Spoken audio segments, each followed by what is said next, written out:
मशहूर फिल्म निर्माता सतीश कौशिक, जिनका देहांत हो चुका है, उन्होंने सच्ची घटना पर आधारित ओटीटी फिल्म कागज वर्ष 2021 में बनाई थी, जिसमें मुख्य किरदार अभिनेता पंकज त्रिपाठी ने निभाया था। ये फिल्म बिहारी लाल, जिसके चचेरे भाइयों ने ही उसे मृत बता दिया था, तो कागज में मौत और हकीकत में जिंदा, इसे साबित करने के संघर्ष और कठिनाइयों को बयां करती हैं।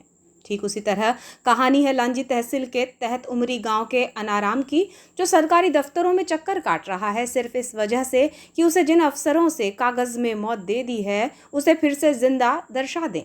जमीन जायदाद के लिए खून के रिश्तों को पानी बना देने वाली कहानी कोई फिल्म ही नहीं बल्कि हकीकत में है, क्योंकि एक बेटा जो प्रॉपर्टी की चाह में अपने ही पिता का मृत्यु प्रमाण पत्र बनवा लाया और 8 माह से पिता अपने जीवित होने का प्रमाण मांगते फिर रहे हैं। 3 जून को कलेक्ट्रेट पहुंचे इस बुजुर्ग ने 8 माह पहले हुई कागजों में मौत का किस्सा बताया और अपने ही बेटे के बारे में कहा कि बेटे ने प्रॉपर्टी की चाह में मेरा मृत्यु प्रमाण पत्र बनवाकर जमीन जायदाद हड़प ली है। उम्र के अंतिम पड़ाव पर पहुंच चुके अनाराम भीमटे के परिवार में 2 बेटियां और 3 बेटे हैं। बेटे बेटियों को पढ़ाया और काबिल बनाया, तब जाकर 2 बेटे शिक्षक और 1 प्रोफेसर बने। लांजी के उमरी गांव में जमीन जायदाद है जो आखिर वक्त में जीने की वजह नहीं बन पा रही है। आंखों में धुंधलाहट और बालों की सफेदी ये बयां करती है कि अनाराम लगभग 100 वर्ष के हो चुके हैं। 3 मई को कलेक्ट्रेट में अपने जीवित होने के लिए न्याय की गुहार लगाते हुए अनाराम को सुना गया। जिसने भी ये दास्तां सुनी तो वो भी दंग रह गया। जानकारी में पता चला कि बात उतनी पुरानी भी नहीं है।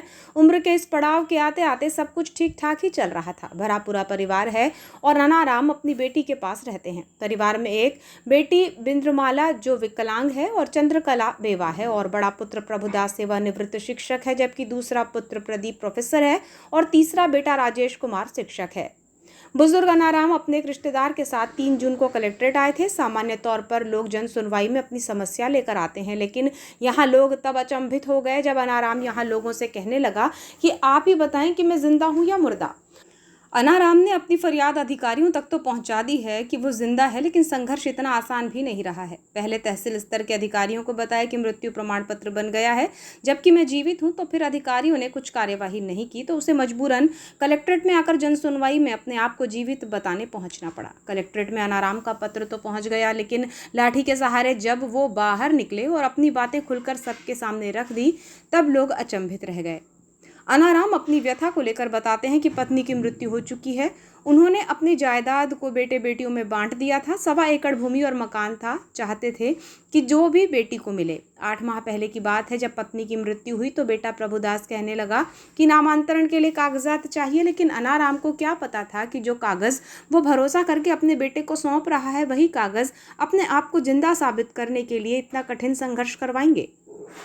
हुआ यूं कि बेटे ने कागजात और 2000 रुपये की राशि ली और सरकारी रिकॉर्ड में अपने पिता को मृत बता दिया और जमीन जायदाद अपने नाम कर ली। अनाराम ने बताया कि तब से आज तक वो सबको यही बताता फिर रहा है कि मैं मरा नहीं हूं बल्कि मैं जिंदा हूं। उन्हें भरोसा है कि जिन अफसरों से उसे कागजों में मौत दे दी गई है वही उसी कागज में फिर से उसे जिंदा कर दें। यही वजह है कि 3 जून अनाराम कलेक्ट्रेट पहुंचे और अपनी सारी दास्तां बताते हुए उन्होंने न्याय की गुहार लगाई। जमीन से ये जमीन अपने लड़की को देगा, अपन बेचेगा, खाएगा, आदमी रखेगा, उसको खिलाएगा, हम इसको ऐसे ही घुमाएंगे तो ये खुद ही मर जाएगा, तो जमीन हमको हो जाएगी। मैं ऐसा नहीं बनने का। पर दस्तावेज में आपका नाम है क्या? हमें नहीं, यहाँ अभी आप बता रहे थे कि दस्तावेज में नाम नहीं, कटा दिए और सरपंच ने लिख दिया हुआ है ना। अच्छा काका जी, ये बताइए कि आपको मृत घोषित किसने किया? ये बड़े लड़के ने। अच्छा, आपको मृत घोषित करके जमीन अपने नाम कर लिया? कर ले, पटवारी साल में किया, हजारक दिया होगा अपन। क्या बोल के उसने अपने जमीन अपने नाम किया है? हाँ, तो मैं करूँ तो पर कोई मेरे कुछ नहीं कर सकता। मैं उसका लड़का हूँ। अभी तो पहले इसी दे दी, उनके नाम हुआ है पट्टी में। उसको 4 दिया, 8-9 लाख की। प्रदीप को दिया, राजेश को दिया, 1 एकड़ साहब नौकरी के सब माला माल बन गए। तुम्हारा क्या है साले? मैंने बोला कुछ नहीं, मैं लड़की को दूंगा और मैं खाऊंगा। कर जाए वो खंड लिमका हो गया, अंदर जाए रहा। कर्जे वाले आते हैं साहब, मेरे जमीन के बरकू दिया है।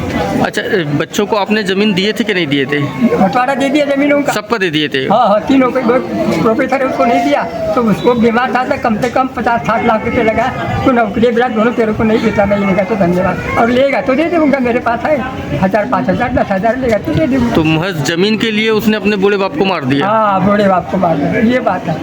अब गाँव वाले बोलते तो आपका क्या मृत्यु प्रमाण पत्र जारी हुआ है कि नहीं हुआ? अब मैं हो गया जारी हो गया।